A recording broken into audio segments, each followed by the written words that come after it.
मुंबईत 2017च्या निवडणुकीत सगळेच पक्ष स्वतंत्रपणे निवडणुकीच्या रिंगणात उतरले होते. पण एक जर आपण मुंबईतलं महापालिकेतलं पक्षीय बालाबल जर लक्षात घेतलं तर यामध्ये लक्षात घ्या, शिवसेना 84, भाजप 82, काँग्रेस 31, राष्ट्रवादी काँग्रेस 9, मनसे 7, समाजवादी पार्टी 6 असं एकूण 2017चं पक्षीय बलाबल महापालिकेत होतं.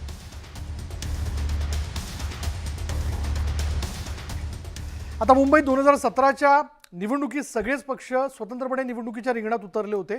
कोणीही युती किंवा आघाडी केली नव्हती. पण यंदाची निवडणूक विशेष होणार आहे, कारण या निवडणुकीत मुंबईत मनसे आणि शिवसेना आणि राष्ट्रवादी काँग्रेस पवार गट एकत्र निवडणूक लढवणार असल्याची चर्चा आहे. तर काँग्रेस आणि सपा एकत्र निवडणूक लढवणार असल्याचं म्हटलं जात आहे. पण भाजप आणि शिंदे सेना आणि राष्ट्रवादी काँग्रेस दादा गट एकत्र निवडणूक लढवणार आहेत. शरद पवार आणि ठाकरेंमध्ये राऊत मुख्य दुवा आहेत आणि त्यांच्याकडून सातत्याने एकत्र आणण्यासाठी प्रयत्न सुरू आहेत. तर मनसे आणि शिवसेना एकत्र येण्याची केवळ औपचारिकता बाकी राहिली आहे. पण काँग्रेस नेत्यांनी युती न करण्याचा सूर अडवलाय, तर सपानेही तीच भूमिका घेतली आहे. आणि याचबद्दल आपण बोलणार आहोत. आमचे प्रतिनिधी सुमित आपल्या बरोबर आहेत. सुमितकडे आपण जाऊयात. सुमित, येणाऱ्या महापालिका निवडणुकीकडे म्हणजे राज्यातल्या एकूणच सगळ्यांचंच लक्ष आहे, पण मुंबई महापालिका कोणाची याकडे मात्र सगळ्यांचं लक्ष लागलेलं आहे. जनतेचा कौल येणाऱ्या काळात स्पष्ट होईल. पण मुद्दा असा आहे की आता कोण कोणासोबत येतंय, काय एकूण लक्षात येत आहे? देशाची आर्थिक राजधानी आणि सगळ्या आशियातली सगळ्यात मोठी आर्थिक राजधानी किंवा ही एक अर्थव्यवस्था मुंबईची, आणि म्हणून या मुंबईवर भगवा फडका व्हावा असं शिवसेनेला वाटतं. तसं प्रत्येक पक्षाला वाटतं की आपल्याकडेच आता मुंबई महानगरपालिका यावी, आणि म्हणूनच प्रत्येक जण प्रयत्न करतोय. 2017ची निवडणूक जी पाहिली आपण, त्यामध्ये प्रत्येक पक्षानं वेगळी निवडणूक लढवली आणि त्यामधले आलेले निकाल हे शिवसेनेसाठी तितकेसे चांगले नव्हते. कारण फक्त 84 जागा शिवसेनेला मिळाल्या आणि त्या व्यतिरिक्त भाजपला 82 जागा. पण भाजपनं थेट महापौर न बसवता आपण चौकीदार म्हणून काम करू असं म्हटलेलं होतं. पण यंदाची निवडणूक आणि या निवडणुकीमध्ये 3 वर्षांचा खंड मध्ये पडलेला आहे आणि 3 वर्षांनंतर या निवडणुका होत आहेत, जेव्हा की ही महानगरपालिका विसर्जित झालेली होती. आणि म्हणूनच आता या 3 वर्षांनंतर गणित बदललेली आहेत. म्हणजे ठाकरेंची शिवसेना आणि शिंदेची शिवसेना अशा दोन वेगवेगळ्या पक्ष झाले, स्थापन झाले. आणि त्यानंतर याच्यातले 39 नगरसेवक जे ठाकरेंकडे होते ते आता शिंदेकडे गेलेले आहेत. दुसरं म्हणजे भाजप आणि शिवसेना शिंदे गट एकत्र आलेले आहेत. त्यांची एकत्रितरित्या ही युती मुंबईमध्ये होण्याची शक्यता आहे किंवा तसे सध्या संकेत दिले जातात. तर दुसऱ्या बाजूला मनसे आणि शिवसेना उद्धव बाळासाहेब ठाकरे हे दोन पक्ष एकत्र येतात. म्हणजे ठाकरे बंधू एकत्र यावे अशी ज्यांची इच्छा होती, त्या मराठी जनांसाठी हा चांगला मुद्दा आहे. पण जरी हे दोन भाऊ एकत्र आले असले तरी पक्षीय बलाबल जर आपण पाहिलं तर 7 नगरसेवक हे मनसेचे आलेले होते. त्यातले फक्त 6 जण ठाकरेंकडे गेले आणि 1 नगरसेवक उरलेला होता. तर आता ठाकरेंकडे केवळ ह्या 49 जेव्हा नगरसेवक निघून गेलेले आहेत, तेव्हा आता उरलेले नगरसेवक खूप कमी आहेत. या दोघांनी एकत्र आल्यानंतर किती त्याचा फायदा होईल हा वादाचा प्रश्न आहे. दुसरा आणखी एक महत्वाचं, सपानं वेगळी भूमिका घेतली आहे. सपा अबू आझमींनी स्पष्ट केलंय की आम्ही आता प्रादेशिक पक्षांबरोबर राहणार नाही. आणि काँग्रेसनं देखील तशीच भाई जगतापांनी प्रतिक्रिया दिली. पण भाई जगतापांनी प्रतिक्रिया दिल्यानंतर त्यांना काउंटर केलं ते वर्षा गायकवाडांनी. पण वर्षा गायकवाड असं म्हणाला नाहीत की मी शिवसेनेबरोबर आम्ही युती करू किंवा युतीचा निर्णय आम्ही घेऊ. त्यांनी फक्त एवढं सांगितलं हा सगळा निर्णय दिल्लीमधून होईल. त्यामुळे हे दोन्ही पक्ष कदाचित सपा आणि काँग्रेस एकत्रित निवडणुका लढवतील, कारण दोघांची विचारसरणी एकच आहे किंवा दोघांचा मुद्दा एकच आहे. त्यामुळे 3 पक्ष वेगवेगळे आपल्याला दिसतील. एमआयएम एक वेगळा मुद्दा आहे.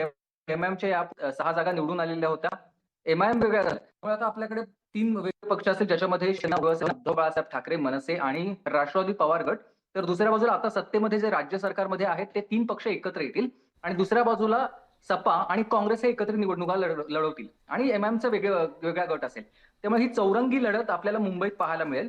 पण याच्यामध्ये आणखी महत्वाचे मुद्दे आहेत, म्हणजे कुठे कोणत्या पक्षाचं किती प्राबल्य आहे. कारण पश्चिमेचा जो सगळा भाग आहे त्या पश्चिमेमध्ये 100 जागा आहेत आणि त्याच्यामध्ये ज्यांच्या जागा 50 पेक्षा अधिक येतील त्यांचा मुंबईमध्ये महापौर बसणार आहे. आणि पश्चिमेचा जर भाग आपण पाहिला, भाजपचं वर्चस्व आता वाढत चाललेलं आहे. पण सुमित, या सगळ्या याच्यामध्ये जर महायुती विरुद्ध दोन्ही ठाकरे बंधू असं जर काही घडलं तर काय चित्र नेमकं असू शकतं, याबद्दल काय अंदाज व्यक्त केले जातात? म्हणजे याचा नेमका फायदा कोणाला होईल, तोटा कोणाला होईल? खरं तर आतापर्यंत गेल्या 3 वर्षामध्ये जेव्हा सरकार नाही आहे महानगरपालिकेमध्ये कोणाचंही, आणि अशा वेळेला राज्य सरकारमध्ये ज्या ज्या लोकांनी किंवा युतीमध्ये जे समावेश झाले किंवा जे लोक आधी इतर पक्षांमध्ये होते आणि त्यानंतर त्यांनी आता प्रवेश केलेले आहेत, त्यांना निधी मिळतोय किंवा त्यांच्या मतदारसंघांमधली कामं होत आहेत. कारण भाजपचे आता सध्याचे मुंबईचे आपले उपनगरांमधले किंवा मुंबई शहरामधले जे पालकमंत्री आहेत त्यांच्याकडून त्या विभागांमध्ये कामं केली जात आहेत. ही कामं लोकांपर्यंत पोहोचतात किंवा पोहोचवली जात आहेत. त्यामुळे त्यांचं प्राबल्य अधिक नक्कीच आहे. दुसऱ्या बाजूला ठाकरे बंधूंचं जरी आपण म्हटलं तरी दक्षिण मुंबईमध्ये नाही, मात्र दक्षिण मध्य मुंबईमध्ये, त्याचबरोबर ईशान्येच्या काही भागांमध्ये आणि दहिसर वगैरे त्या परिसरामध्ये या ठिकाणी ठाकरे बंधूंचं वर्चस्व आहे किंवा तिथे मराठी मतदारांचा टक्का अधिक आहे. पण उरलेल्या मतदारसंघांमध्ये मराठीचा टक्का तेवढा राहिलेला नाहीये. तिथे उत्तर भारतीय, गुजराती आणि इतर मतदारांची संख्या वाढलेली आहे. अशामध्ये या मतदारांना आकर्षित करणं गरजेचं आहे. पण दुसऱ्या बाजूला ठाकरे बंधूंनी सध्या मराठीचा मुद्दा घेतलाय. मराठीसाठी आपण एकत्र आलेलो आहोत, मराठीसाठी आपण लढत राहण्याची त्यांनी भूमिका घेतली आहे. बरोबर. त्यामुळे ही चुरशीची लढत असणार आहे. कारण मराठी विरुद्ध अमराठी हा मुद्दा मुंबई महानगरपालिकेमध्ये अधिक चर्चेला असेल. या सगळ्यामध्ये चर्चा सुरू झाल्यानंतर आता राष्ट्रवादी काँग्रेसनं जरी त्यांच्यामध्ये एंट्री घेतली तरी त्यांना फायदा फक्त राष्ट्रवादीला होणार आहे. याचा फायदा ठाकरे बंधूंना कितपत होईल ही साशंकता आहे. कारण बरं. मुंबईमध्ये राष्ट्रवादी काँग्रेसचं तितकंसं प्राबल्य प्राबल्य नाहीये. बरोबर. नाहीये. मी या चर्चेत सहभागी करून घेतोय टाइम्स महाराष्ट्राचे संपादक राजेश कोचरेकर. राजेशजी, तशी सोर्सेसकडनं आपल्याकडे आलेली माहिती किंवा एकूणच बऱ्याच वेळेस गप्पांमध्ये बऱ्याचशा गोष्टी तुम्हाला कळलेल्या असतात ज्या मला तुमच्याकडनं कायम जाणून घेता येतात. पण आज मला थेट प्रश्न विचारायचा आहे. ज्यावेळेस या सगळ्या महापालिका निवडणुकीकडे, म्हणजे राज्यातल्या महापालिका निवडणुका म्हणजे संबंध राज्यात आहेतच, पण मुंबई महापालिका खास करून कोण फायद्यात दिसतंय, कोण तोट्यात जाऊ शकतं, काय नेमकं घडू शकतं? नाही विशाल, जर आपण पाहिलं तर मुंबई महानगरपालिकेची निवडणूक ही या राज्याच्या राजकारणासाठी सगळ्यात कळीचा मुद्दा असणार आहे. कारण आपल्या काही उद्योजक मित्रांसाठी किंवा भाजपच्या केंद्रातल्या सत्ताधाऱ्यांसाठी मुंबईचे मायने हे खूप आहेत आणि त्यामुळे मुंबई महानगरपालिका कोणत्याही परिस्थितीत भाजपला आता जिंकायची आहे. पण ते जिंकताना एकट्या भाजपला ते शक्य आहे का? तर त्याचं उत्तर या क्षणाला आपण नाही असं देऊ शकतो. त्यांना शिंदेची गरज आहे का? तर शिंदेची गरज आहे. याचं कारण असं आहे, शिंदेकडे आता एकूण 104 असे लोक झालेले आहेत की जे कधी ना कधी मुंबई महानगरपालिकेचे नगरसेवक झालेले आहेत. पण त्यातल्या किती लोकांना निवडणुकांची तिकीटं मिळणार आहेत हा एक महत्वाचा मुद्दा आहे. दुसरा मुद्दा असा आहे की 44 जागा मुंबई महानगरपालिकेमध्ये अशा आहेत की जिथे उत्तर भारतीय मतांचा खूप मोठा पगडा असणार आहे. त्याचप्रमाणे जैन, गुजराती आणि मारवाडी मतदारांचा जर आपण विचार केला तर हे मतदार नेमके कोणाच्या बाजूने जाणार हा सुद्धा महत्वाचा मुद्दा आहे. मग अशा वेळेला जर भाजपला असं वाटलं की एकटे आम्हीच ही निवडणूक जिंकू तर ते त्यांना शक्य नाहीये, हे आपण इथे समजून घेतलं पाहिजे. आणि त्यामुळे एकनाथ शिंदे यांनी किती प्रामाणिकपणे जर साथ दिली तर भाजप ही निवडणूक जिंकू शकेल हे तितकंच महत्वाचं आहे. पण त्याच वेळेला जर समजा ही निवडणूक एका वेगळ्या पद्धतीत लढून ज्या वेळेला मागच्या वेळेला जसं घडलं होतं, काही उमेदवार पाडले गेले होते, काही उमेदवार पडले होते, मग या सगळ्याचा मुंबईतल्या कामगिरीवर परिणाम होऊ शकतो. आणि जर आपण इतर आजूबाजूच्या महानगरपालिकांचा विचार केला तर तिथे पनवेलमध्ये गेलं तर तिथे प्रशांत ठाकूर हेवी वेट आहेत, ठाण्यामध्ये गेलं तर एकनाथ शिंदे हेवी वेट आहेत, कल्याण डोंबिवलीमध्ये गेलं तर तिथे श्रीकांत शिंदेचा बोलबाला आहे, आणि मग भिवंडीमध्ये गेलं तर तिकडे सपा आणि काँग्रेस आहे. तर या सगळ्या गोष्टींचा ज्या वेळेला आपण विचार करू, मीरा भाईंदरमध्ये भाजप जोरात आहेत, या सगळ्यांचा जर विचार केला एमएमआरडीए रिजन मधला, तर त्या एमएमआरडीए रिजन मधलं यशापयश हे वेगळं आहे आणि त्याच्या समोर मुंबईचं यश वेगळं आहे. ही इथे गोष्ट आपल्याला नमूद करायला हवी. कारण भाजपचा जीव आता मुंबई महानगरपालिकेमध्ये अडकलेला आहे. कारण त्यांना जो उद्धव ठाकरे फॅक्टर संपवायचा आहे, ठाकरे ब्रँड संपवायचा आहे, याच्यासाठी त्यांना मुंबई महानगरपालिका आपल्या ताब्यात येणं गरजेचं आहे. राजेश, मी पुन्हा एकदा आपल्याकडे येणार आहे. मी आपल्याला पुढे विचारतो किंवा मला विचारायचं की दोस्तीत कुस्ती होऊ शकते का, म्हणजे महायुतीमध्ये खास करून. पण त्यापूर्वी आपण बघणार आहोत एक रिपोर्ट. चला हा रिपोर्ट आपण जाणून घेऊयात. आगामी महापालिका निवडणुकीत जिथं फायद्याचं असेल तिथंच युती करणार, तुल्यबळ ठिकाणी युती करणार नाही असं मुख्यमंत्री फडणवीसांनी स्पष्ट केलं. आणि यामुळे महापालिका निवडणुकीत महायुतीतच दोस्तीत कुस्ती रंगण्याची शक्यता आहे. आणि राज्यातील प्रमुख महानगरपालिकांमध्ये महायुतीतल्या पक्षांची कशा प्रकारे ताकद आहे याबद्दलचा हा स्पेशल रिपोर्ट. स्वबळाचे वारे महायुतीत धुमारे, महायुतीत रंगणार दोस्तीत कुस्ती, पालिका निवडणुकीत येणार आमने सामने. राज्यात स्थानिक स्वराज्य संस्थांच्या निवडणुकीचे पडघम वाजू लागले. अशातच प्रत्येक ठिकाणी आतापासूनच प्रत्येक पक्ष आपापल्या ताकदीची चाचपणी करतोय. मुंबई महापालिका वगळता इतर ठिकाणी महायुतीतच सामना रंगणार आहे. एकनाथ शिंदेंचा बालेकिल्ला असलेल्या ठाणे पालिकेत शिंदेंच्या शिवसेनेसोबत युतीची शक्यता धुसर आहे. तर भाजप पिंपरी चिंचवडमध्ये स्वबळावर निवडणूक लढणार असल्याचं मुख्यमंत्र्यांनी स्पष्ट केलंय. आता त्यांनी केलेली घोषणा आहे. आता जिथे जिथे एकनाथ शिंदे साहेब आम्हाला आदेश करतील त्या पद्धतीने आम्हीही लढू. महाराष्ट्रामध्ये देखील स्थानिक स्वराज्य संस्थेमधल्या पंचायत समितीपासून मुंबईच्या BMC पर्यंत ही सगळीकडे महायुतीची सत्ता यावी, यासाठी युती असावी, हीच शिंदे साहेबांची भूमिका आहे आणि त्याच संदेशावर आम्ही पुढे जातो. ठाण्यात 2017 मध्ये एकसंध शिवसेनेची सत्ता आली होती. शिवसेनेचे 67 तर भाजपचे 23 नगरसेवक होते. पण आता चित्र बदललंय. शिवसेनेच्या दुफळीच्या पार्श्वभूमीवर महायुतीत सामना रंगणार आहे. गेल्या वेळी कल्याण डोंबिवली महापालिकेत शिवसेना भाजपची सत्ता होती. शिवसेनेचे 53 तर भाजपचे 43 नगरसेवक निवडून आले होते. उल्हासनगरात भाजपची सत्ता होती. भाजपचे 32 तर शिवसेनेचे 24 नगरसेवक होते. मुंबईला लागून असलेल्या नवी मुंबईत राष्ट्रवादी काँग्रेसची सत्ता होती. राष्ट्रवादी काँग्रेसचे 52 तर शिवसेनेचे 38 नगरसेवक होते. नवी मुंबईच्या राजकारणात गेल्या काही वर्षात मोठे उलटफेर होत गणेश नाईकांनी भाजपचं कमळ हाती घेतल्यानंतर नवी मुंबईत भाजपचा वर्चस्व निर्माण झालाय. इकडे अंबरनाथ महानगरपालिकेमध्ये शिवसेना 22 तर भाजपचे 10 नगरसेवक होते. बदलापूरमध्ये शिवसेना 22 तर भाजपचे 20 नगरसेवक होते. स्थानिक स्वराज्य संस्था निवडणुकीमध्ये बहुधा विरोधी पक्षाला स्पेसच ठेवायची नाही या उद्देशाने महायुतीनं काम सुरू केलंय. जिथं विरोधक प्रबळ आहे तिथं महायुतीची ताकद एकत्रितपणे लावायची आणि जिथे घटक पक्ष प्रभावी आहेत तिथे घटक पक्षांचाही वापर करून घ्यायचा आणि विरोधकांना तिथे चारीमुंड्याचित करायचं, असं बहुधा महायुतीचं धोरण दिसतंय. नाशिकमध्ये भाजपनं सत्ता भोगली. भाजपचे 66 तर शिवसेनेचे 35 नगरसेवक होते. छत्रपती संभाजीनगरात शिवसेना भाजपची सत्ता होती. शिवसेनेचे 29 तर भाजपचे 22 नगरसेवक होते. तर पुणे महानगरपालिका भाजपच्या ताब्यात होती. इथं भाजपचे 98 नगरसेवक होते तर राष्ट्रवादी काँग्रेसचे 40 नगरसेवक निवडून आले होते. पिंपरी चिंचवड पालिकेवर भाजपचा कब्जा होता. या पालिकेत भाजपचे 77 नगरसेवक होते तर राष्ट्रवादी काँग्रेसचे त्याखालोखाल 36 नगरसेवक होते. आमच्या राज्याच्या नेतृत्वानं आम्हाला मागच्या आठवड्यात बैठक झाली तेव्हा हेही समजलं, हेही त्यांनी सांगितलं की कदाचित काही ठिकाणी स्थानिक पातळीवरती याचे निर्णय घ्यावे लागतील. तर उद्या तसाच विचार आला पुण्यामध्ये काय करायचं, स्थानिक पातळीवरती जर याचा निर्णय करायचा वेळ आला तर मग आमच्यापाशी आमच्या कोर्टात बॉल येईल. पण आता तरी आमचे राज्याचे नेते सांगतील तेच त्याच्यामध्ये होईल. दरम्यान भाजपनं पिंपरी चिंचवड महापालिका स्वबळावर लढण्याची तयारी दर्शवली असली तर राष्ट्रवादीकडून देखील स्वबळाची चाचपणी करण्यात आल्याचं खुद्द शहराध्यक्ष योगेश बहल यांनी स्पष्ट केलंय.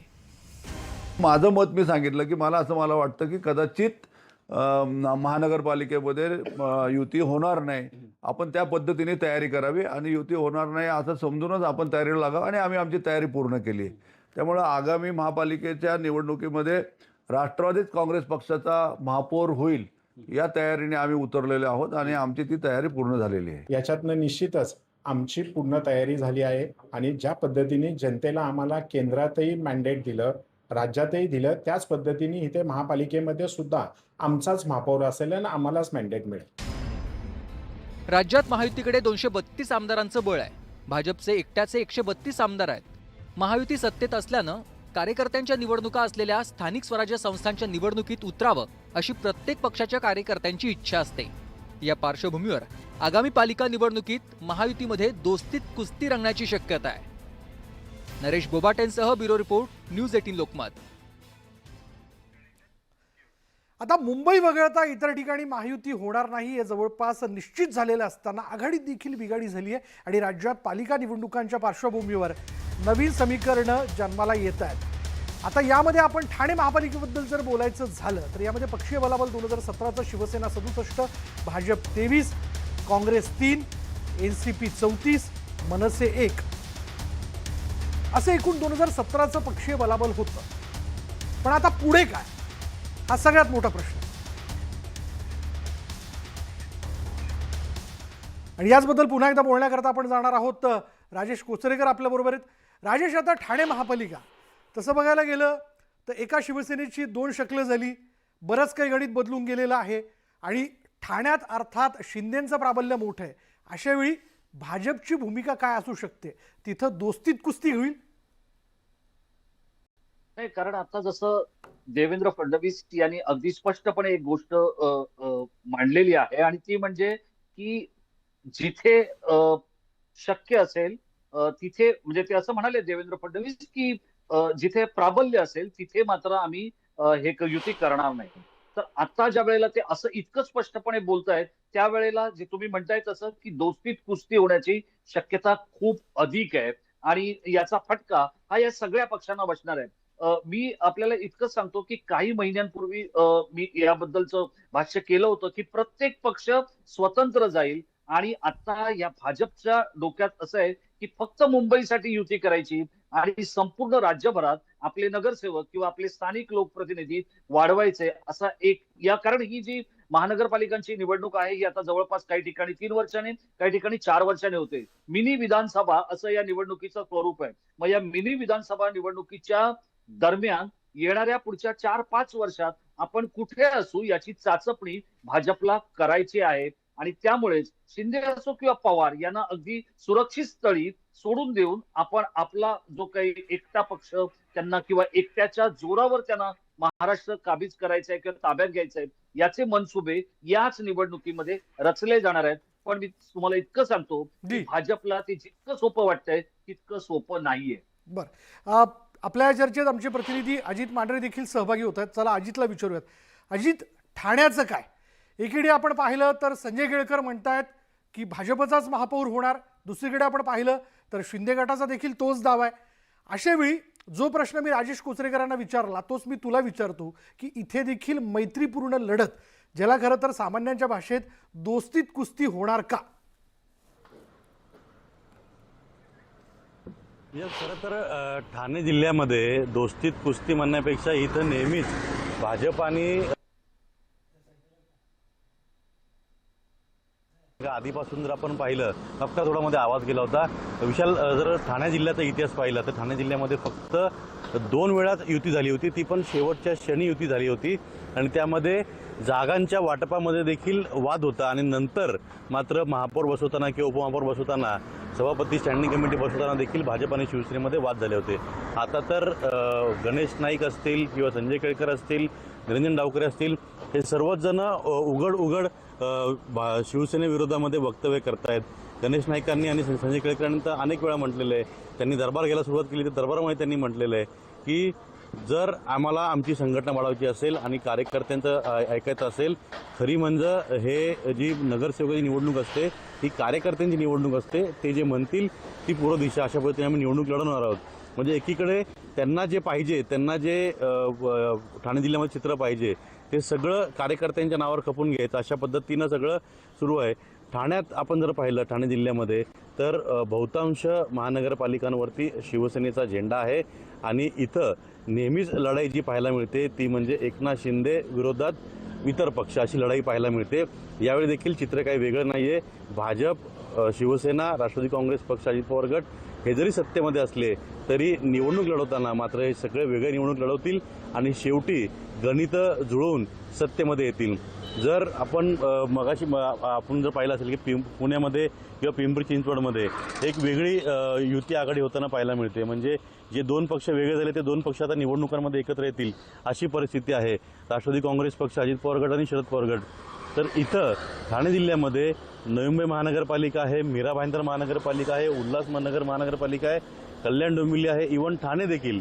या महानगरपालिकांमध्ये जर भाजपला सत्ता आणायची असेल तर भाजप जी आहे ती इतर पक्षांना, म्हणजे मनसे आहे, उबाटा आहे, स्थानिक काही पक्ष आहेत, राष्ट्रवादी काँग्रेस पक्षाचे दोन्ही गट आहेत, या दोन्ही पक्षांना एकत्रित घेऊन शिवसेनेला बाहेर ठेवण्याकरता आपली मोठ बांधू शकतात. पण ही चर्चा आता वरवर आहे. या सगळ्याच्यामध्ये इतिहास जर पाहिला, हे जरी वेगळे लढले तरी शेवटच्या क्षणी मात्र दोघांपैकी कोणाचा एकाचाच महापौर बसवतात, आणि जे आता जसं आघाडीमध्ये बिघाडी झालेली आहे, या आघाडीची बिघाडी तशीच कायम राहते, आणि मग नेते स्थानिक जे आहेत, नेते स्थानिक आमदार जे आहेत ते मात्र त्या वेगवेगळ्या पक्षांची त्यांच्यामध्ये दुश्मनी होते. ही परिस्थिती ठाणे जिल्ह्याची आहे. ठाणे जिल्ह्यामध्ये आज भाजपच्या काही नेत्यांनी स्पष्टपणे वक्तव्य केली होती की आमचा महापौर असल्याने ते महापौर बसवण्याकरता आमची जुळवणी पूर्ण झालेली आहे, त्यानुसार आम्ही तयारी देखील पूर्ण केलेली आहे. आणि हा थेट इशारा शिवसेनेला आहे, एकनाथ शिंदेना आहे. नवी मुंबई महानगरपालिकेत देखील तीच परिस्थिती आहे. तिथं नेहमी आपण निवडणुका पाहिल्या तर नाईक विरुद्ध शिंदे अशा निवडणुका होतात आणि या निवडणुकांची सगळी लक्ष घेता जर आपण एकनाथ शिंदेंच्या पूर्ण या 3.5 वर्षाच्या राजकारणामध्ये पाहिलं तर ठाणे जिल्ह्यामध्ये एकही महानगरपालिका अशी नाहीये की ज्या महानगरपालिकेमध्ये आत्ताच्या घडीला सर्वात जास्त नगरसेवक आहे. आजी माजी नगरसेवक जे कोणी असतील किंवा पूर्वी नगरसेवक होते आणि नुकते आता माजी नगरसेवक जे जो प्रशासक बसला होता पालिकांवरती, हे सगळे नगरसेवक जे आहेत हे बऱ्यापैकी एकनाथ शिंदे यांनी, श्रीकांत शिंदे यांनी त्यांच्या पक्षात घेतलेले आहेत. एक उदाहरण छोटं द्यायचं झालं तर कळवा मुंबळा पण अजित, या सगळ्या ह्याच्यात ठाकरे बंधू एकत्र येणं याचा परिणाम काय दिसून येऊ शकतो अजित? ठाकरे बंधू एकत्र येणं ह्याचा परिणाम ठाणे जिल्ह्यामध्ये फक्त कल्याण डोंबिवली महानगरपालिकेमध्ये दिसू शकतो. कारण कल्याण डोंबिवली महानगरपालिकेवरती एक वेळ मनसेचा म्हणजे विरोधी पक्षनेता होता, महापौर बसवण्याकरता त्यांनी तयारी देखील केली होती, जुळवणी केली होती, पण तिथे देखील एकनाथ शिंदे सरस ठरले आणि त्यांचा महापौर बसला.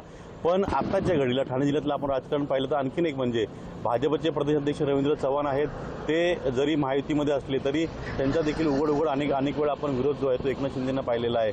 म्हणजे इथं कुठेतरी ही लढाई जी आहे ती कुठल्याही पक्षाची नसून व्यक्तिगत लढाई आहे, व्यक्तीविरुद्ध व्यक्ती अशी लढाई आहे आणि त्यामध्ये राजकीय पातळीवरचं नेतृत्व जे आहे त्यांची एकमेकांच्या विरोधामध्ये ही लढाई आहे आणि एकमेकांचं वर्चस्व सिद्ध करण्याकरता ही लढाई या सगळ्या ठाणे जिल्ह्यामध्ये सुरू आहे.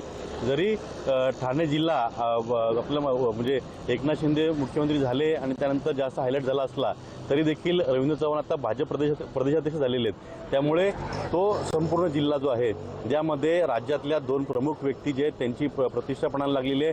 गणेश नाईक हे गेली कित्येक वर्ष जसे एकनाथ शिंदे यांनी राजकारणामध्ये एंट्री मारली होती, या एंट्रीनंतर त्यांचा जो आलेख वाढत गेला तिथं गणेश नाईकांचा आलेख जो आहे तो खाली येत गेला आणि आत्ता कुठे त्यांना जे मंत्रिपद मिळालेलं आहे त्या मंत्रिपदाचा पुरेपूर फायदा घेत ते पूर्णपणे म्हणजे त्यांची ताकद काय आहे किंवा ते काय आहेत ते कोणालाही जुमानत नाही, त्यांच्या वक्तव्यातून वारंवार ते सांगत असतात. आणि तोच मुद्दा जो आहे तोच मुद्दा नवी मुंबई महानगरपालिका निवडणुकीमध्ये येईल आणि गणेश नाईकांवरती फक्त नवी मुंबई नाही तर ठाणे जिल्ह्यामधल्या अनेक महानगरपालिकांची त्यांच्यावरती जबाबदारी असेल.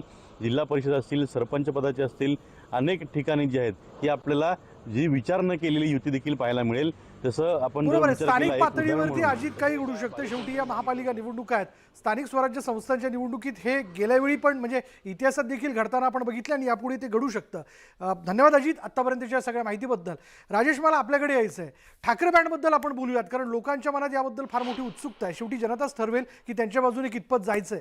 पण ज्या पद्धतीने ठाकरे बंधू वारंवार एकत्र येत आहेत आणि याबद्दलची घोषणा देखील लवकर होईल त्यांच्या एकत्र येण्याची असं कळतंय, काय नेमके याचे परिणाम असू शकतात? तुमचं विश्लेषण काय सांगताय? नाही, हे खरं आहे की जर ठाकरे बंधू दोघं एकत्र आले तर त्याचे नक्की परिणाम हे आपण सकारात्मक पकडायला हवेत. अर्थात हे जे परिणाम आहेत याच्या दोन बाजू आहेत. एक, राज ठाकरेंकडे काय आहे तर राज ठाकरेंकडे जो ऊर्जा असलेला रस्त्यावरचा कॅडर आहे तो आहे. तर उद्धव ठाकरेंकडे काय आहे, उद्धव ठाकरेंकडे पुरेसे उमेदवार आहेत. आता राज ठाकरेंचा आग्रह हा काही विशिष्ट जागांसाठी असू शकेल. उदाहरणार्थ राज ठाकरेंना ज्याच्यामध्ये स्वारस्य असेल तो भाग कोणता असेल तर दादर, माहीम, वरळी, शिवडी या मतदारसंघांमध्ये राज ठाकरेंना काय मिळणार याच्यावरती या युतीचं बरंच काही गोष्टी अवलंबून असणार आहेत. पण हा जो काही अनेक दिवसांपासून किंवा गेल्या काही 2 दशकांपासून सगळ्यांना जे वेध लागले होते की राज आणि उद्धव एकत्र येणार तर त्याचा मुंबईमध्ये नक्की परिणाम होईल, सकारात्मक परिणाम होईल. अर्थात हा परिणाम भाजप आणि शिंदे कसा मोडून काढतात हे सुद्धा तितकंच बघणं गरजेचं आहे. कारण शिंदेंना कोंडीत पकडण्यासाठी जर भाजपच्या काही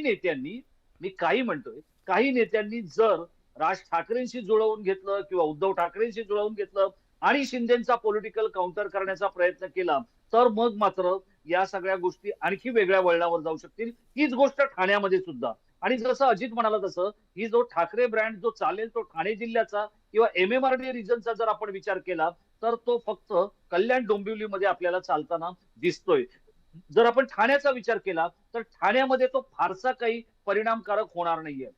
याचं कारण असं आहे की ठाण्यामध्ये एक अविनाश जाधव हा एकटा त्यांचा असा बिनीचा शिलेदार आहे जो लढतोय, झगडतोय, भांडतोय पण ज्या वेळेला एकनाथ शिंदे या संपूर्ण सगळ्या प्रक्रियेमध्ये आपला सत्तेचा, पैशाचा, व्यवस्थेचा, यंत्रणेचा, पोलिसांचा आणि कार्यकर्त्यांचा रेटा लावतील, तर तो रेटा पेलवण्या इतकी ताकद ही जर ठाकरे गटाने स्वतः एकवटली किंवा राजन विचारे किंवा केदार दिघे जे आता जिल्हा प्रमुख आहेत पण तरी त्यांना वारंवार झाकळून टाकण्याचा प्रयत्न केला जातोय, त्या केदार दिघेंना जर समजा संधी मिळाली किंवा त्यांनी राजन विचारे यांच्याबरोबर संयुक्तरित्या, की जसं ठाण्याच्या शिवसेनेचं एक वैशिष्ट्य होतं ते म्हणजे सगळे मतभेद आणि वेगवेगळ्या गटातटांचं राजकारण निवडणुकीच्या दिवशी विसरलं जायचं.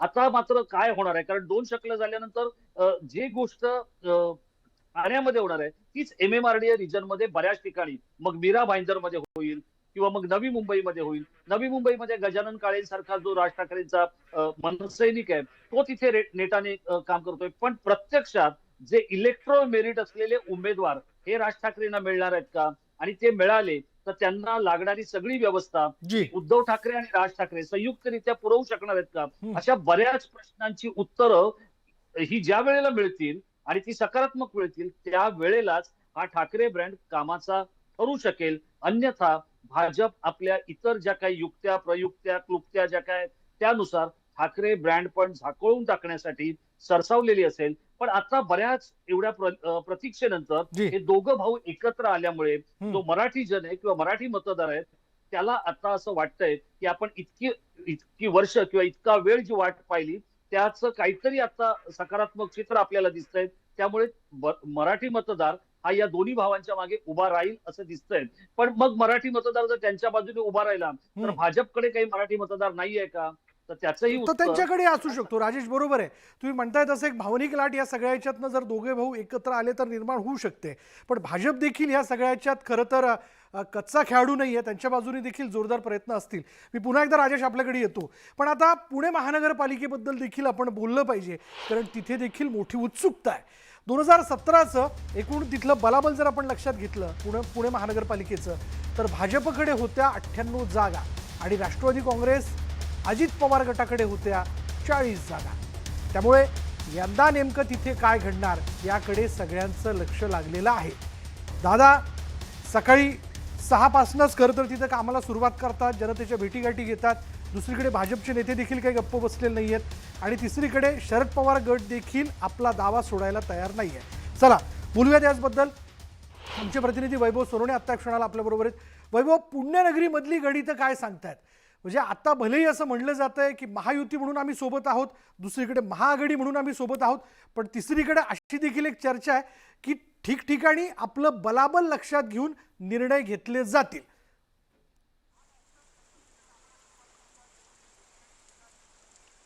विशाल, पुण्याच्या बाबतीत खास करून बोलायचं जर झालं तर भाजप विरुद्ध इतर असा हा सगळा सामना जो आहे तो स्थानिक स्वराज्य संस्थांचा पाहायला मिळेल. पुणे महापालिकेचे जर आकडे 2017चे बघितले, आता जवळपास 7 वर्ष उलटून गेलेली आहे, बरंच पाणी पुलाखालून वाहून गेलेलं आहे. भाजपचे साधारण 94 नगरसेवक होते, त्याच्या खालोखाल राष्ट्रवादी काँग्रेस जेव्हा एकत्रित होती तिचे 42 नगरसेवक होते, मग शिवसेनेचे 11, काँग्रेसचे 10 आणि मनसेचे 2, अशा पद्धतीचं साधारण पक्षीय बलाबल जे आहे ते पाहायला मिळालेलं होतं. दरम्यानच्या काळात राष्ट्रवादीची 2 शकलं झालीत, शिवसेनेची 2 शकलं झालीत. महत्त्वाचं म्हणजे शिवसेनेचे जे 10 नगरसेवक होते त्याच्यापैकी 5 नगरसेवक हे भाजपमध्ये गेलेले आहेत. भाजपनं जवळपास 100चा आकडा जो आहे त्यांच्याकडे आत्ता 2017ला निवडून आलेल्या एकूण नगरसेवकांचे साधारणपणे 100 आहे. मात्र मूळ जो सामना होईल तो भाजप विरुद्ध अजित पवारांच्या राष्ट्रवादीमध्ये होईल. आता कॅल्क्युलेशन्स जी आहेत ती कशा पद्धतीने वर्कआउट होत आहेत हे सुद्धा आपल्याला बघावं लागेल, ज्याच्यामध्ये अशी चर्चा सुरू आहे. एकीकडे राज ठाकरे आणि शिवसेना उबाठा एकत्रित येतील, मनसे आणि शिवसेना उबाठा, त्याचा परिणाम एकूण मतदारांवरती नेमका किती होतोय, मराठीचा मुद्दा पुण्यामध्ये खरंच वर्कआउट होतो का, हा एक महत्त्वाचा त्यातला सगळ्यात प्रश्न असणार आहे. दुसरीकडे राष्ट्रवादीची शक्ल झाल्यानंतर जवळपास 30 ते 32 नगरसेवक हे अजित पवारांच्या सोबत गेलेले आहेत, तर उरलेले साधारण 10 ते 11 नगरसेवक जे आहेत ते शरद पवारांच्या राष्ट्रवादी सोबत राहिलेले. गेले काही काळ 15 दिवस झाले दोन्ही राष्ट्रवादीकडून चाचपणी सुरू होती की आपल्याला एकत्र येऊन लढता येतं का. त्यांचे स्थानिक नेते जे यापूर्वी एकत्र होते किंवा सभागृहामध्ये सतत एकत्र बसायचे, त्यांना या सगळ्या गोष्टीची जाणीव आहे. जर भाजपच्या विरोधामध्ये लढायचं असेल तर एकमेकांच्या विरोधामध्ये लढून राष्ट्रवादीची मतं जी आहेत ती खाण्याला काही बरोबर. वैभव, मला हाच मुद्दा जो आहे, राष्ट्रवादी काँग्रेसची 2 शकलं झाली, दादांबरोबर काही नगरसेवक गेले आणि काही शरद पवार गटाबरोबरच आले. राजेश, दादांनी कायमच पुणे महापालिकेवरती की एकूणच पुण्यावरती या जिल्ह्यावरचं आपलं प्राबल्य कायम ठेवण्याचा प्रयत्न केलेला आहे. आजही सकाळी उठून दादा तिकडं दौऱ्यावरती असतात. अशा वेळी जेव्हा राष्ट्रवादीचे 2 तुकडे झालेले, 2 गट झालेले, काय वाटतं तुम्हाला? आणि दुसरीकडे भाजप बरोबर दादा आहेत, आता काय नेमकं घडू शकतं? विशाल, अगदी खरं आहे की हे जे 2 उपमुख्यमंत्री आहेत, म्हणजे उपमुख्यमंत्री पार्ट 1 एकनाथ शिंदे, उपमुख्यमंत्री पार्ट 2 अजित पवार, या दोघांचंही जे काही राजकीय अस्तित्व असणार आहे हे त्यांच्या त्यांच्या भागातल्या महानगरपालिकांच्या सत्तेवर आणि ताकदीवर अवलंबून असणार आहे. जर ठाण्यामध्ये एकनाथ शिंदे यांच्या सत्तेला सुरुंग लागला, किंवा जसं गणेश नाईक म्हणतायत किंवा राजन विचारे प्रयत्न करतायत, हे जे काही सुरू आहे तसं जर एकनाथ शिंदेना तिथे फटका बसला, जो आता या क्षणाला संभव वाटत नाहीये, कारण त्यांच्याकडे मुळातच 67 नगरसेवक होते आणि आता त्यांच्याकडे आलेले आणखी 15-20 म्हणजे असे 20 वेगळे नगरसेवक, यांचा जर आपण विचार केला तर जी गोष्ट ठाण्यात तीच गोष्ट पुण्यात आहे. पुण्यामध्ये अजित पवार हे खूपच स्ट्रॉंग आहेत, पण ते इतकेही स्ट्रॉंग नाहीयेत की जर भाजपने तिथे ताकद लावली तर अजितदादांना पूर्ण घरी बसवलं जाईल का? त्याचं उत्तर नाहीये. पण त्याच वेळेला अजितदादांच्या एकूणच रणनीतीमध्ये भाजप नेमका कुठे कुठे आणि कसा रोडा घालणार आहे हे सुद्धा बघितलं पाहिजे. कारण भाजपचा जर आपण विचार केला तर भाजपच्या अंतर्गत ज्या काही लाताळ्या आहेत त्यातून आपल्याच उमेदवारांना पाडण्याचा किंवा आपल्याला डोईजड होणाऱ्या किंवा पुढच्या वेळेला विधानसभेला इच्छुक असणाऱ्या उमेदवारांचा आताच काटा काढण्याचे उद्योग जर पुण्यामध्ये झाले तर मात्र त्या तिथे सत्ता जी काय आहे ती ज्या स्वरूपात आता देवेंद्र फडणवीस स्वप्नरंजन करतायत किंवा ते स्वप्न पाहतायत तितकं काही त्यांना मिळेल असं वाटत नाही. पण तिथे अजित पवार आणि शरद पवार हे दोन्ही गट एकत्र येऊन काही जरी झालं तरी ताटातलं वाटीत आणि वाटीतलं ताटात करण्यातच स्वारस्य ठेवतील आणि त्याच्यामध्ये पवार कुटुंबीय बाजी मारतील, जेणेकरून सत्तेतला एक महत्वाचा स्टेक, एक महत्वाचा वाटा हा आपल्याकडे राहील, याची काळजी या वेळेला घेतली जाईल. बरं, वैभवकडे मला जायचंय. वैभव, पवार कुटुंबीय महापालिका निवडणुका म्हणल्या तर ते एकत्र येऊ शकतात का? तसं काही घडू शकतं का? शेवटी आत्तापासूनच वक्तव्य होताना आपण बघतोय की स्थानिक पातळीवर आम्ही आमच्या पद्धतीने निर्णय घेऊ शकतो, उद्या जर कार्यकर्त्यांची मर्जी राखायची असेल तर.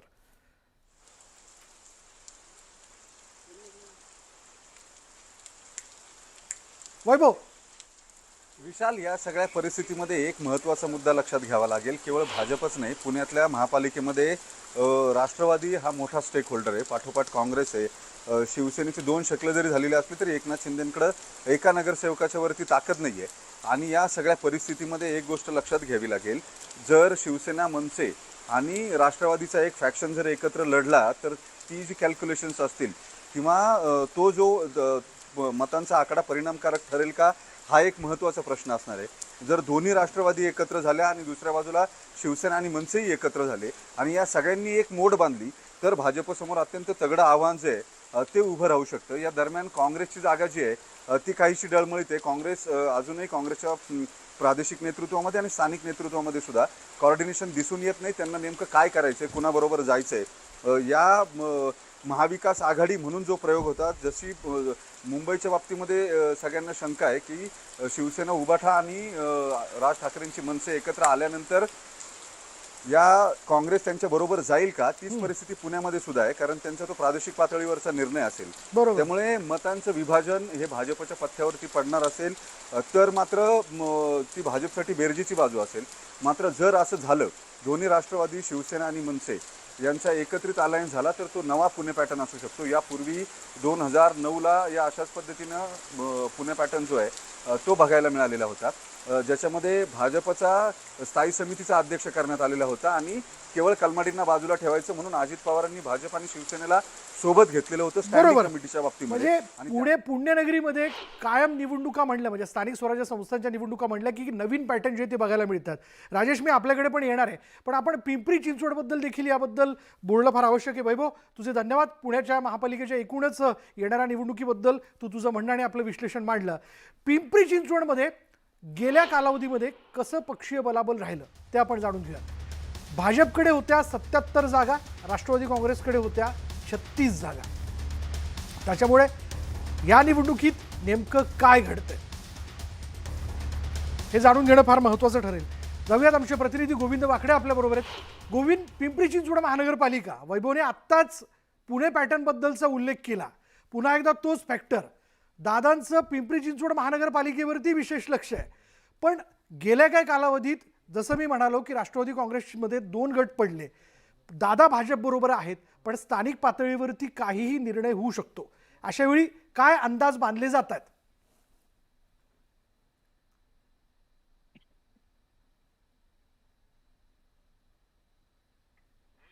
गोविंद, प्रश्नाचा आवाज येतो. गोविंद, माझा प्रश्न असा होता की आत्ताच वैभवने पुणे पॅटर्नचा उल्लेख केला आणि महापालिकेच्या निवडणुकीत कोणतेही पॅटर्न जे ते समोर येऊ शकतात. दादांचं पिंपरी चिंचवड महानगरपालिकेवरती विशेष लक्ष आहे, पण आता ते भाजप बरोबर आहेत. काय अंदाज मानले जात आहेत? विशाल सर, अगदी बरोबर म्हणालात तुम्ही की दादांचं विशेष लक्ष या महानगरपालिकेवर आहे. त्याची कारणं खूप महत्वाची आहेत. एकतर राज्यभरामध्ये जे त्यांचं बलस्थान म्हटलं जातं तसं बारामती, पुणे आणि त्यानंतर महत्वाचं महानगरपालिका स्थानिक स्वराज्य संस्था जी आहे ती पिंपरी चिंचवड आहे. इथे ही पिंपरी चिंचवड काबीज करणं त्यांच्यासाठी आता प्रतिष्ठेचं झालंय, कारण की पिंपरी चिंचवड महानगरपालिका त्यांच्या हातात असेल तरच लोकसभेचा जो मार्ग आहे त्यांना सुकर आहे. लोकसभेची एक सुप्त इच्छा त्यांच्या मनात आहे की मावळ लोकसभेवर त्यांचा उमेदवार असावा. पार्थ पवारच्या निमित्तानं त्यांनी याआधी तो प्रयोग केला होता, मात्र पार्थ पवारला इथल्या मतदारांनी नाकारलं होतं. पिंपरी चिंचवड पक्षीय बलाबल पाहिलं तर इथे 38 प्रभाग आणि 128 नगरसेवक लढतील आणि 17 लाख जे मतदार आहेत ते या सगळ्यांचं भविष्य ठरवतील. मात्र आत्ताची जी परिस्थिती आहे ती आता आमने सामनीची अशी झालेली आहे. भाजप विरुद्ध राष्ट्रवादी ही थेट लढत आहे. बाकीच्या महाविकास आघाडी असेल, शिवसेनेची जी 2 शकलं झालेली आहेत त्यांचा प्रभाव नाही आहे, मनसेचा तर मुळातच प्रभाव नाही आहे. आणि कधी काळी इथे मंत्रीपद जे होतं काँग्रेसचं किंवा या शहराच्या जडणघडणीतला जो महत्वाचा टप्पा होता काँग्रेसचं इथं प्राबल्य होतं ते प्राबल्य जाऊन आता बराच काळ उलटलेला. त्यामुळे आता जी महत्वाची 2 पक्ष आहेत ती आहेत भाजप, त्याचबरोबर राष्ट्रवादी. आणि राष्ट्रवादी जे सगळं नियोजन आहे ते फक्त अजित पवारांनाच करावं लागते. नेतृत्व, आवाज, चेहरा इथे फक्त अजित दादा आहेत, कारण की त्यांनी केलेल्या कामाचाच अजूनही उदाहरणं दिले जातात. बरोबर, म्हणून तर मला राजेश कोसरेकरांना प्रश्न विचारायचा आहे, दादा कशी ताकद लावतील पिंपरी चिंचवड महानगरपालिकेमध्ये? पुन्हा तेच की एक काळाचा महिमा आहे की एक वेळ भाजपकडे महापालिका गेली, त्यापूर्वी ती राष्ट्रवादीकडे राहिलेली, पण आता आम्ही भाजप बरोबर आहोत. करायची तर दोस्तीत कुस्ती करायची आहे. राजेश, नाही, विशाल, हा खूपच महत्वाचा मुद्दा आहे. आणि हे जे तुम्ही जी संज्ञा वापरलेली आहे की दोस्तीत कुस्ती, आता ही जी दोस्तीत कुस्ती आहे ही अनेक ठिकाणी होणार आहे ना, पण त्या वेळेला त्या भागातले जे लोक आहेत, म्हणजे मग आपण पुण्यात किंवा पिंपरी चिंचवड मध्ये विचार केला तर तिथे अजितदादा आहेत. ठाण्यामध्ये जर आपण विचार केला तर तिथे एकनाथ शिंदे आहेत. मग कल्याण डोंबिवलीमध्ये जर विचार केला तर श्रीकांत शिंदे आहेत, म्हणजे शिंदेचे चिरंजीव. नवी मुंबईमध्ये विचार केला तर तिथे गणेश नाईक आहेत. जर आपण मीरा भाईंदर मध्ये गेलो तर तिथे प्रताप सरनाईक विरुद्ध नरेंद्र मेहता किंवा भाजप असा मुकाबला असेल. मग या सगळ्या ठिकाणी आहे ना, दोस्तीत कुस्ती ही कशीही तुम्ही काही केलं तरी होणारच आहे. कारण हे प्रत्येक जण जेव्हा वेगळा लढायला जाईल किंवा समजा जरी एकत्र लढले, मैत्रीपूर्ण असं राजकारणामध्ये काहीही नसतं. आणि ज्या दिवशी निवडणूक येते त्या दिवशी तर काहीच नसतं. आणि त्यामुळे ही जी काही पाडापाडी होईल किंवा जे काही ठोकाठोकी होईल ती दोस्तीत कुस्ती ही नक्की ठरलेली आहे. हा, आता त्या दिवशी सगळ्यात कोण सरस ठरतो, जसा एक दिवसीय क्रिकेटचा सामना असतो त्या दिवशी सरस ठरणारा जो संघ असतो तो विजयी ठरतो, तसंच हे होणार आहे. म्हणजे याच्यावरती आपण कल्याण डोंबिवली या विधानसभेत, म्हणजे कल्याण डोंबिवली मधल्या जो कल्याण ग्रामीण मतदारसंघ आहे ना त्याचं उदाहरण देऊ शकतो की तो दिवस श्रीकांत शिंदेचा होता, म्हणून त्यांना राजेश मोरे हा माणूस विधानसभेवर निवडून आणता आला. अन्यथा राजेश मोरे हा काही विजयी विधानसभेचा उमेदवार ठरेल असं वाटत नव्हतं. तो दिवस श्रीकांत शिंदेचा होता, राजेश मोरे आमदार झाले. तसं ज्या दिवशी निवडणुका होतील तो दिवस कोणत्या नेत्याचा आहे याच्यावर खूप मोठा इथे फरक पडणार आहे. आणि सगळ्यात महत्वाचं म्हणजे ही जी दोस्तीत कुस्ती आहे, हे जे सगळे मोठे नेते आहेत, म्हणजे मग एकनाथ शिंदे असतील, जितेंद्र आव्हाड असतील किंवा तिकडे गणेश नाईक असतील, आपण जर पुण्यामध्ये गेलो तर तिथे मुरलीधर मोहोळ, अजित पवार, धनगेकर, ही जी सगळी म्हणतात, पिंपरी चिंचवडमध्ये गेलो तर तिथे अजित पवार, या सगळ्या लोकांचा जर आपण विचार केला तर दोस्तीत कुस्ती ही या महानगरपालिकांच्या निवडणुकांमध्ये ठरलेली आहे. बरोबर. आणि ती दोस्तीतली कुस्ती कोण किती ताकदीनं खेळतो याच्यावर स्थानिक स्वराज्य संस्थांमधलं यशापयश अवलंबून असणार आहे. बरोबर. आपल्या दोघांचे धन्यवाद आत्तापर्यंतच्या या सगळ्या विश्लेषणाबद्दल. त्यामुळे मित्रांनो, आता बघायचं येणाऱ्या कालावधीमध्ये कोण कोणासोबत राहतंय, सगळे स्वतंत्र लढतायत का, कारण या स्वतंत्र लढण्याचा देखील एक वेगळा परिणाम जो आहे तो दिसून येऊ शकतो. आणि शिवाय जनता जनार्दन आहे, जनता सब कुछ जानती है, तीच ठरवते की कोणाच्या बाजूने जायचं हे देखील येणाऱ्या काळात स्पष्ट होईल. पण याबद्दलचं विश्लेषण अशाच पद्धतीने आपण न्यूज 18 लोकमतवरती वेगवेगळ्या बुलेटिन्समध्ये करत राहणार आहोत.